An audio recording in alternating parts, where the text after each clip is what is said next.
வணக்கம் நண்பர்களே, உங்கள் எம்எஸ். ஒரு மிக முக்கியமான விஷயத்தை பத்தி தான் நம்ம பார்க்க போறோம். அது என்ன அப்படின்னா ஸ்லைடிங் சிஸ்டம். ஸ்லைடிங் சிஸ்டம்னா என்ன அப்படின்னு பார்க்கறதுக்கு முன்னாடி, கவுன்சிலிங்ல நீங்க சாய்ஸ் லிஸ்ட் கொடுத்திருப்பீங்க. அந்த சாய்ஸ் லிஸ்ட் அடிப்படையில உங்களுக்கு ஒரு காலேஜ் ஒதுக்கப்பட்டிருக்கும். அந்த காலேஜ் நீங்க விருப்பப்பட்ட ஃபர்ஸ்ட் காலேஜா இருக்குமா, கோர்ஸா இருக்குமா அப்படிங்கிறது சொல்ல முடியாது. அந்த லிஸ்ட்ல இருந்து கடைசியா கூட கிடைச்சிருக்கலாம். நீங்க செய்ய வேண்டியதெல்லாம் என்ன அப்படின்னா, இந்த கவுன்சிலிங் ஸ்டார்ட் பண்றதுக்கு முன்னாடி உங்களுக்கு மறுபடியும் ஒரு முறை சாய்ஸ் லிஸ்ட்டை மாத்துறதுக்கு சான்ஸ் தருவாங்க. நீங்க அதுல ப்ராப்பரான சாய்ஸ் லிஸ்ட் கொடுத்துருங்க. ஏன்னா அது ரொம்ப ரொம்ப முக்கியமானது. ஸோ இந்த கவுன்சிலிங்கோட எண்டில் உங்களுக்கு ஒரு காலேஜ் ஒதுக்கி இருப்பாங்க. அந்த காலேஜுக்கு மேல உங்களுக்கு சில காலேஜஸ் இருக்கிறதா வச்சுக்குவோம். ஃபார் எக்ஸாம்பிள் நீங்க கொடுத்திருக்கிற 10வது சாய்ஸ் உங்களுக்கு கிடைச்சிருக்கிறதா வச்சுக்குவோம். மேல 9 சாய்ஸ் இருக்கும். 9 சாய்ஸ் அப்படிங்கிறது நீங்க எப்படி கொடுத்திருக்கிறீங்க அப்படிங்கறத பொறுத்தது. அதாவது வரிசையா எல்லாமே அக்ரிகல்ச்சரா கொடுத்திருக்கலாம், அல்லது ஹார்டிகல்ச்சர் அக்ரிகல்ச்சர் மாத்தி மாத்தி கொடுத்திருக்கலாம், அல்லது டெக் கோர்சஸ் மாத்தி மாத்தி கொடுத்திருக்கலாம். உங்களோட ப்ரிஃபரன்ஸ் மாறி மாறி வந்திருக்கலாம். அதாவது கேம்பஸ்க்கு தகுந்த மாதிரி கோர்ஸையோ அல்லது கோர்ஸுக்கு தகுந்த மாதிரி காலேஜோ நீங்க மாத்தி கொடுத்திருக்கலாம்.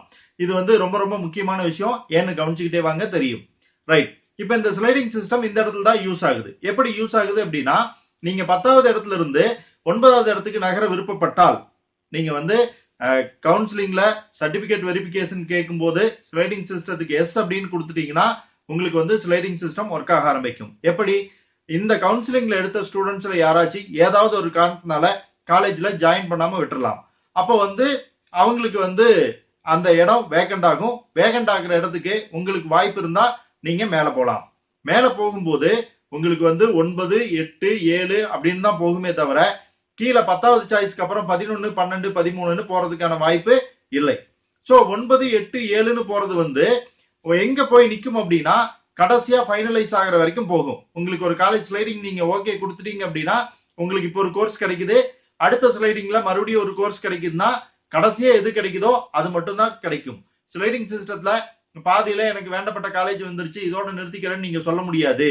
அதனால ஸ்லைடிங் சிஸ்டம் அதோட எண்ட் வரைக்கும் போகும். இந்த ஸ்லைடிங் சிஸ்டத்துக்கு நீங்க தனியா எந்த ஃபீஸும் கட்ட தேவையில்லை.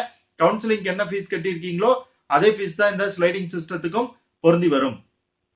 சோ ஒவ்வொரு ரவுண்டோட எண்ட்லயும் இந்த ஸ்லைடிங் சிஸ்டம் இருக்கும். இந்த ஸ்லைடிங் சிஸ்டத்துல நீங்க இப்ப பிஎஸ்சி அக்ரிகல்ச்சர் மட்டும்தான் வேணும்னு நினைக்கிறீங்கன்னா உங்களோட டாப் லெவல் சாய்ஸ் எல்லாமே பிஎஸ்சி அக்ரிகல்ச்சர் கொடுத்தா மட்டும்தான் உங்களுக்கு பிஎஸ்சி அக்ரிகல்ச்சர் கிடைக்கும். நீங்க மாத்தி மாத்தி கொடுத்துருந்தீங்கன்னா உங்களுக்கு இந்த ஸ்லைடிங் சிஸ்டத்துல எண்ட்ல அது எங்க போய் நிக்குதோ அந்த இடத்துல என்ன கோர்ஸ் இருக்கோ அந்த கோர்ஸ் தான் கிடைக்கும். ஃபார் எக்ஸாம்பிள் இப்போ ஃபுட் டெக்னாலஜில போய் அது நிக்குது அப்படின்னா உங்களுக்கு ஃபுட் டெக்னாலஜி தான் கிடைக்கும்.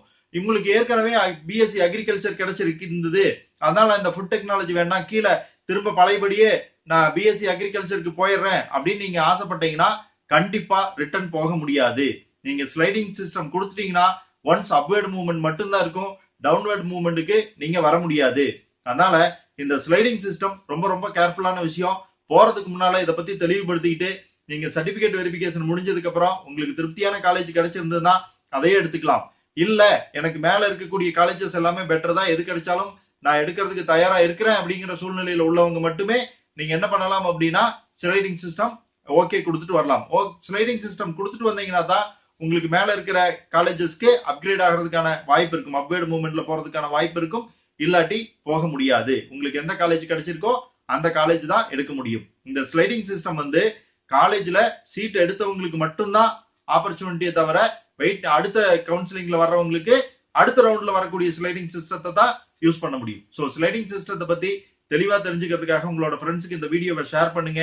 உங்களுக்கு இந்த வீடியோ பிடிச்சிருந்தா லைக் பண்ணுங்க.